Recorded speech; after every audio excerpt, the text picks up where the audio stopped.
Police सुन रही है, न सत्ता सुनती है, न व्यवस्था सुनती है। इस बीमारी का जिस दिन भी इलाज कर लेंगे 2014, 2019 अनंत काल तक पैदा होते रहेंगे। अपने बीच के पैरोकारों को पहचानिए, उसके आगे नाम की सरनेम क्या लगा है। जब आप इसमें चले जाते हैं कि ये तो मेरा अपना भाई है, इसके आगे मिश्रा लगा है, इसके आगे शर्मा लगा है, ये वर्मा है, ये सिंह है, ये कायस है, ये बंग, तो जब आप इस बीमारी में ग्रस्त रहेंगे तो फिर आपका काम नहीं होगा। क्यों नहीं लोग आपसे डरते हैं?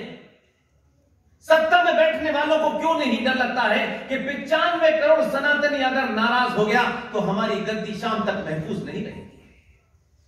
और क्यों वो सत्ता में बैठने वाले लोगों को लगता है कि 15 से 20% लोगों को सब कुछ लुटा करके, कानून को धक्का बता करके, संविधान को रौंदते हुए भी सब कुछ हमें देना है, तब ना आपको ज्ञान प्राप्त होता है, ना आप सवाल पूछते हैं। जो आपके अंदर बीमारी है कि हमें पॉलिटिकली करेक्ट रहना है, तब ये सवाल पूछने की 95 करोड़ सनातनियों में हिम्मत नहीं होती है। इसलिए कि आप सनातनी कभी नहीं थे, कभी नहीं थे। और आप जानते हैं, कुछ कारणों से उसकी डिटेल में नहीं जाता। उत्तराखंड में मेरी मां रहती है, मेरा आधा परिवार उत्तराखंड में रहता है। इसलिए ऐसा नहीं है कि मुझे यहां आने से पता चले, मुझे बहुत कुछ पता है जो आपको बुरा लगेगा। ये सब नई नई डिजाइन सनातनी हिंदू ही पैदा करता है कि कैसे पड़ोसी वाले शर्मा जी को नीचे दिखाया जाए। शर्मा जी लगे हुए हैं कि कैसे ठाकुर साहब को नीचे दिखाया जाए। कभी कुमाऊं गढ़वाल के नाम पे, कभी पहाड़ मैदान के नाम पे, कभी इसके नाम पे, कभी उसके नाम पे, लेकिन कभी आपने सोचा है कि कैसे ये जो दूरी बनाई गई है इसको पाटा जाए? ये महत्वपूर्ण नहीं है। एक युवा विशाल गुप्ता ने, विशाल साहब को मैंने खास तौर से दरखास्त की और रूबल साहब से कहा कि आप विशाल को जरूर बुलाएं, और इसलिए नहीं बुलाएं कि विशाल कोई हमारे टीम के हिस्से हैं, वो अपनी जगह है। विशाल को इसलिए बुलाएं कि विशाल जम्मू कश्मीर, जिसे आज जो कुछ उन्होंने बताया कि पहाड़ के अंदर कश्मीर में क्या हुआ, जम्मू में क्या हुआ, श्रीनगर में क्या हुआ, आज भी भारत के लोगों को नहीं पता कि जम्मू कश्मीर में सनातनी कश्मीरी हिंदू पंडित, जो वो कश्मीर है वो कश्यप ऋषि की धरती है। उस कश्यप ऋषि की धरती से 7वीं बार पलायन हुआ है, कोई पहली बार नहीं हुआ है। इसीलिए बार बार हम इस बात पर एम्फेसिस कर रहे हैं कि जो समाज अपने इतिहास को भूल जाता है, इतिहास भी उसे भूल जाता है। इसलिए गलतफहमी और गफलत में मत पड़िए। आप पहाड़ हैं। सिंह साहब ने उसे जोड़ा कि जब उस वक्त महान, जिनके बारे में इतने शब्द इस्तेमाल होते हैं, और ये टच पूंजिए 2-2 पौड़ी के लोग 1 करोड़ रुपए देकर के अपने बाप को भी गाली देते हैं। और ताज्जुब ये है कि टेलीविजन पे आजकल डिबेट चल रही है कि कोई पठान नाम की फिल्म आई है, उस फिल्म में कोई एक गाना है और उस गाने पे विवाद है, और कुछ लोगों ने कहा है कि हम नहीं देखेंगे। फिल्म बनाना आपका काम है, देखना ना काम ना मेरा अधिकार है, मैं नहीं देखना चाहता, क्या है। लेकिन तमाम देखिए, लंबी लंबी दाढ़ी, छोटे भाई का पजामा, बड़े भाई का कुर्ता, ज्ञान क्या दे रहे हैं? वो ज्ञान दिए दे रहे हैं जो कल तक हिजाब के लिए कह रहे थे हिजाब इस्लाम का हिस्सा है, अल्लाह ने फरमाया है कि तुम्हारे शरीर का कोई भी हिस्सा दिखना नहीं चाहिए, वो आज वो जो हीरोइन है उसमें, वो कुछ पैसा लेके जेएनयू गई थी, दीपिका के बिकनी का समर्थन कर रहे हैं, क्योंकि दीपिका का नाम फातिमा नहीं है, आयशा नहीं है, इसलिए समर्थन। वो जानते हैं कि आपको कहां हिट करना है, ये समस्या है। इसलिए पाखंड का पाखंड से जवाब दीजिए कि मैं किसी ऐसे लोगों से एड्रेस नहीं कर रहा, मैं ये मानता हूं। हमारी एक ही कोशिश है, सनातनी हिंदू अकेला बोले, हिमालय की चोटी से बोले, रेगिस्तान में बोले, जब बोले इतने तथ्यों के साथ बोले कि दुश्मन भी उसका विरोध न करे। खड़े होकर भारत माता की जय, इससे भारत माता सुरक्षित होने वाली नहीं है। जो ये बोलते हैं उनसे सवाल पूछिएगा कि अगर भारत माता की जय करने से भारत माता सुरक्षित होती तो 1947 में 11 लाख सनातनी हिंदुओं की लाश पे ये देश नहीं पड़ता, कश्मीर नहीं होता। वो ये बताने से भूल जाते हैं क्योंकि मक्कार है, दलाल है, बिकाऊ है। वो ये भूल जाते हैं बताने के लिए कि 2011 का सेंसस नहीं बताते। सेंसस सरकार का काम है, किसी पार्टी का, संगठन का काम नहीं। इसलिए हम रेफरेंस आपको कोई इधर सुनी सुनाई बातें नहीं करते। हमें नहीं पता कि हमारा 40,000 साल पुराना है, हमें नहीं। जिसको पता लग गया हो वो जाके पैर पकड़ ले मस्जिद पे, हम नहीं पकड़। हमारा डीएनए हो ही नहीं सकता। 40,000 साल के लिए मैं कह रहा हूं करोड़ों साल पुराना भी नहीं हो सकता। ये तत्कालिक तौर पे शुद्ध राजनीतिक अपने एजेंडे के लिए, अपने संगठन की दुकान बचाने के लिए झूठी दुकान चलाओ। आज 22 साल का लड़का और 22 साल की बेटी 2022 के संचार क्रांति के युग में है, उठा के बाहर फेंक दीजिए। इसके कुछ भी बोल दो और भाग जाओ, ये नहीं हो सकता। इसीलिए ये मुहिम जब शुरू की थी तो एक ही उद्देश्य था, वो उत्तराखंड हो, वो कश्मीर हो, वो राजस्थान हो। देर लगेगी हमें, क्योंकि इस रास्ते में रूबल पटलिया साहब, विशाल गुप्ता जी कभी भी आपको किसी संगठन की दुकान और किसी राजनीतिक पार्टी के दरवाजे पे नजर नहीं आएंगे। अगर पार्टियों में दम होगा, मैं इनसे बार बार कहता हूं, शक्ति तुम्हारे अंदर है, उसको एक बार एहसास तो करो। ये पार्टियां आपके घर पे आएंगी कि आप हमारे मंच पे बैठ जाइए तो कुछ वोट मिल जाएंगे। नहीं करना है जीवन भर किसी स्मरण के बाद यहां पहुंचे, आपने नहीं देखेंगे कभी, और ये बात तय हो चुकी है।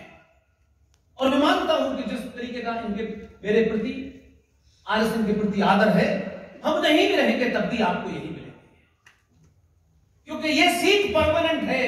5 साल की सीट आनी जानी है।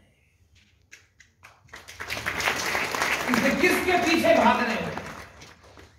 बनना है 2 कौड़ी का एमएलए और 4 कौड़ी का एमपी मत। हम समाज सेवा के लिए एमपी बने थे, मुझे तो कोई मिला नहीं आज तक, कोई नहीं। और ये ऐसे समाज सेवक हैं जो जबरदस्ती हमारे गले पड़ गए कि हम समाज सेवा करेंगे, हमें जिताओ। अरे समाज सेवा करने के लिए आचार्य चाणक्य एमपी नहीं बना था। जिस दिन इस समाज में आचार्य चाणक्य बनने की शक्ति आ जाएगी, उसी दिन इस समाज से चाटुकार समाज आ जाएगा। इसलिए ये पूरे देश में जो मुहिम है, ये किसी के विरोध में नहीं है और किसी के समर्थन में नहीं है, लेकिन वक्त की जरूरत है, तत्कालिक जरूरत यह है। अगर कोई योद्धा इन विकट परिस्थितियों में, जो आप सिर्फ अखबार से, टेलीविजन से समझते हैं, वो आपको एक पॉइंट बराबर भी नहीं पता है। आप टेलीविजन देख के राय बनाते हैं, माफ कीजिए, आंतरिक स्थिति की गंभीरता का अंदाजा नहीं है, इसलिए फौरन इसे हटाओ। ये नहीं कर रहा, ये नौकरी नहीं दे रहा, ये पेट्रोल के दाम कम नहीं कर रहा। सनातनी हिंदू की ऐसा लगता है पैदा होने से अंतिम संस्कार तक एक ही समस्या है, महंगाई। ये महंगाई पूरी दुनिया में आती है, पेट्रोल के दाम पूरी दुनिया में बढ़ते घटते रहते हैं, लेकिन उससे राष्ट्र नहीं कमजोर होता। हम इस महंगाई के चलते में राष्ट्र को दांव पे लगा देते हैं। मैं किसी की तारीफ नहीं करता, तारीफ करता हूं तो पूरे ठोक बजा के किसी मुद्दे पे करता हूं। इसलिए यह गलतफहमी नहीं होनी चाहिए। वो अगर तथाकथित तौर पर लोग ये मानते हैं कि वो अपने भी हैं, अगर जुर्म उन्होंने भी किया है तो चौराहे पे नंगा उनको भी तो मुझे नहीं तुम्हारे पास आना, मुझे तुम्हारे मुख्यमंत्री काल में उत्तराखंड में जमीन नहीं दी। इसलिए आप राजनीतिक दबाव में सनातनी को तो मूर्ख बना सकते हो कि चुनाव जीतने के लिए आपने कहा कि हमने 50 से 60 मंदिरों का अधिग्रहण कर लिया था आपने, क्योंकि आपको भी बेहोशी की दवा लग गई थी। ये क्या पागल लोग हैं, ये कल हमारे पास ही आएंगे क्योंकि हम ही एक राष्ट्रवादी हैं और हमसे ज्यादा तो कोई है ही नहीं। ये बीमारी थी, लेकिन मैं इस बात से खुश हूं, उस घटना की मेरे पास पूरी खबर है। आपने पहली बार उनको औकात दिखाई कि अगर तुम्हें यह गलतफहमी हो गई है कि तुम हमारे हजारों हजारों लाखों साल पुराने शक्ति के केंद्रों को दलालों और जिहादियों का वोट लेने के लिए उनका अधिग्रहण करोगे, तो आपने जब मुख्यमंत्री को किसी एक गांव में कुछ गणमान्य लोगों ने जब वो वहां पहुंचा तो कुर्सी उठाई और 4 जूते मारे और जूते मारने के बाद कहा वोट लेने आए हो, वोट नहीं देंगे और तुम्हारे हराने का तुम्हें इंतजाम करेंगे। ये घटना इसलिए बार बार बताता हूं कि देश को समझ में आना चाहिए कि अगर 5 लोगों ने यह घटना को अंजाम दिया तो उत्तराखंड के हर सनातनी को देना चाहिए। इसका दबाव क्या हुआ? रिपोर्ट दिल्ली गई, आपके दबाव ने चुनाव से पहले उनको इस बात के लिए मजबूर कर दिया कि उन्होंने कहा कि जो हमने आदेश दे दिया था वो हमें वापस ले लिया। लेकिन यहां से आपका काम है, जो आप जैसे लोगों का और भूपेंद्र पटेल जैसे लोगों का और जो युवा हैं, जो पढ़े लिखे हैं, जो इन चीजों को जानते हैं, ये काम आपका इसलिए है कि आपको अफीम की गोली पड़ी लंबी चटाई जाती है। चुनाव हो गया, वापस आ गए, क्या किसी ने पूछा वो जो 51 मंदिर हैं जिनकी आपने सामने के लिए वापस ले लिए, क्या उनका अधिसूचना जारी हुई है? क्योंकि कह दिया आपने, मान लिया, आप तो सुनी सुनाई बात को मानते हैं। इसलिए अगर उत्तराखंड में ब्राह्मण, ठाकुर, कुमाऊं, गढ़वाली जो भी है, ये सवाल पूछिएगा, मुख्यमंत्री जी चुनाव के दबाव में आपने आदेश वापस ले लिया, लेकिन चुनाव के बाद आप वापस आ गए, उसकी अधिसूचना सार्वजनिक करें कि जो हमने आदेश वापस लिया है उसकी अधिसूचना चाहिए। देखिए, मुख्यमंत्री, पार्टियां, संगठन आने जाने हैं, और मेरा नहीं, दुनिया के इतिहासकारों का कहना है, व्यक्ति की भी एक उम्र होती है, संगठनों की भी एक उम्र होती है। संगठनों के बारे में कहा है 100 साल आते आते संगठन अपनी विचारधारा से, अपने आइडिया से हटने लगता है और धीरे धीरे उसकी मृत्यु होती है। कांग्रेस पार्टी 1885 में मैनपुरी के पास जो जगह है, वहां के एक कलेक्टर द्वारा, एक अंग्रेज कलेक्टर द्वारा, जिसका नाम A.O. ह्यूम था, उसने 1885 में कांग्रेस पार्टी की नींव रखी थी। किसी ने यह सवाल पूछा, कभी आपस में भी पूछा, कभी मजाक में भी पूछा कि ऐसे दुनिया में चरित्र हमने पहली बार ही देखे कि जिन अंग्रेजों ने हमें गुलाम बनाया, पूरे बंगाल में एक कृत्रिम किस्म का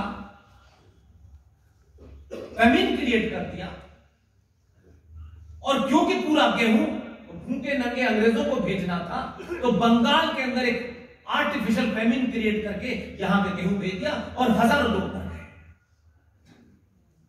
वहां से कहानी चली और आज 2022 आ गया। किसी को समझ में आया एक अंग्रेज कलेक्टर को क्या जरूरत पड़ी थी कांग्रेस पार्टी बनाने की?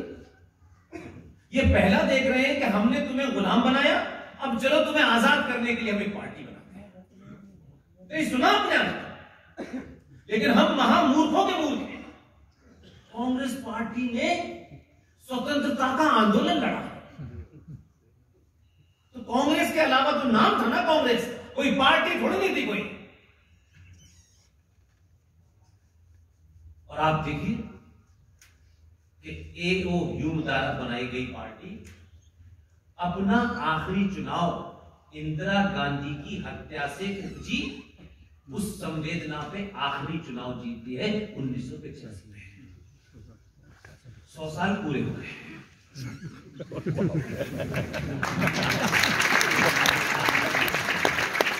इसलिए जो 100 साल के आसपास आएगा उसमें बीमारियां आएंगी, और रूबल पटलिया, विशाल गुप्ता, ललित अंबरदार, प्रोफेसर कपिल कुमार, प्रोफेसर पवन सिन्हा, जीटी बख्शी, RSN सिंह, देश भर में हजारों नए युवा पैदा हो जाएंगे, और ये फिर किसी उसका निर्माण करेंगे जो अगले 100 साल तक चले। ये सिलसिला ऐसे ही नहीं हुआ है। हम अपने चाहने से कहीं जा रहे होते तो यहां थे। हम अपने चाहने से कुछ भी नहीं करते। और ये वो शख्स कह रहा है जो ऐसी जगह पैदा हुआ है जहां दिन भर 5 वक्त उठक बैठक, वहां पैदा हुआ। इसलिए मैं दृढ़ विश्वास के साथ तथ्यों पे कह रहा हूं, इस दौर में एक युद्ध चल रहा है। इस युद्ध में प्रकृति अपने आप लोगों को चुन रही है कि तुम्हें यह काम दिया गया है, सिर्फ यही काम करना। ये बोलते बोलते तुम्हें गलतफहमी ना हो जाए कि मुझे 50 करोड़ लोग सुनने लगे हैं तो मुझे MP बनके प्रधानमंत्री बनना है। इस बीमारी से ग्रस्त है। और ये भूमिका हम पूरी कोशिश करते हैं कि किसी तरीके का टेम्पटेशन, किसी तरीके का दबाव, किसी तरीके की धमकी से विचलित न हो, और हम जो कर सकते हैं, जो प्रकृति ने हमसे करने के लिए कहा है, उसका बोध कराया है, हम उसको पूरी ईमानदारी से करने की कोशिश करते हैं। इस सफर में आपकी भूमिका है कि आप जब हमारी बात सुनते हैं, आपको ताली बजाते हैं, आपको अच्छा लगता है, वो इसलिए नहीं कि कोई नेताजी भाषण दे रहे हैं और ताली बजानी है और कल आप पहुंच जाएंगे कि मेरे बेटे के एडमिशन के लिए जरा एक लेटर लिख दीजिए। आप अगर आ भी गए गलती से तो हमारे पास चाय पिलाने के पैसे नहीं है। ये गलत नहीं होता, बिल्कुल नहीं। हम कोई काम नहीं करा सकते क्योंकि हम इस वक्त राष्ट्र का काम करने निकले हैं।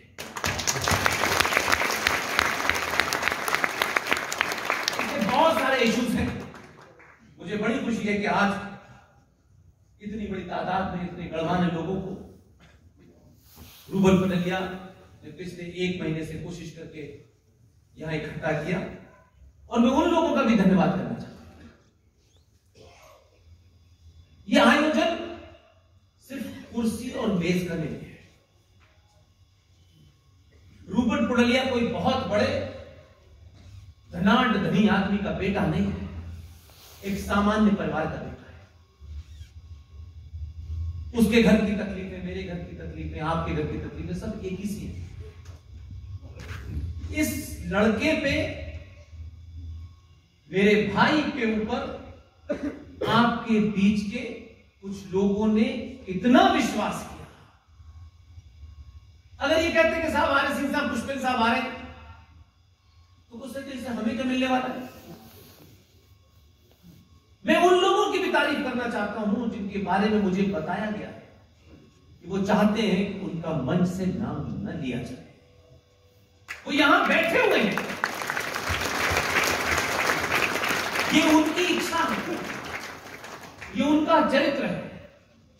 एक 23 साल के युवा के ऊपर उन्होंने उससे सवाल नहीं पूछा कि तुम्हारे होने से क्या हो जाएगा, कोई आएगा भी कि नहीं आएगा। उन लोगों ने आज के इस कार्यक्रम को इस मुकाम तक पहुंचाने के लिए जो ताकत दी है, जो सपोर्ट किया है, किसी ने आर्थिक रूप से दिया है, किसी ने किसी और तरीके से दिया है, वो भले ही चाहे उनके नाम न पढ़े, लेकिन मेरी इच्छा है कि समाज में उन 6 लोगों के अलावा ये 6 करोड़ हो जाएं, इसलिए उनका नाम पढ़ें। पता तो चले कि आपके बीच में भी ऐसे लोग हैं जो मंच पे बैठने के लिए आतुर नहीं। अभी एक छोटी सी सभा करा लीजिए, कभी कभी तो मंच पे इतने लोग बैठे हैं उससे आधे नीचे नहीं, इतनी होड़ लगी है मंच पे बैठने। इसलिए उनमें से जनाब कृष्णकांत भट्ट साहब, विमल मित्तल साहब, पंकज गोमार साहब,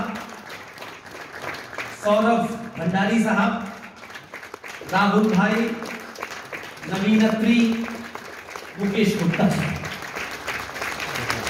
इनके लिए खड़े होकर तालियां।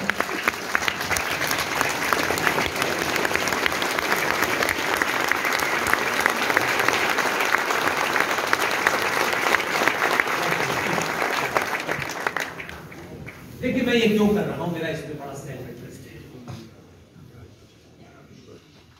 वो इंटरेस्ट आपको बताइए। आप क्या समझते हैं कि जब यहां से सिंह साहब बोलते हैं आप ताली बजाते हैं, हम बोलते हैं आप ताली बजाते हैं, आप क्या समझते हैं कि आपकी तालियों का कोई फर्क नहीं? हमसे पूछिए। हम जब अकेले में होते हैं, जीवन के किसी कष्ट से थोड़ा मायूस होने लगते हैं,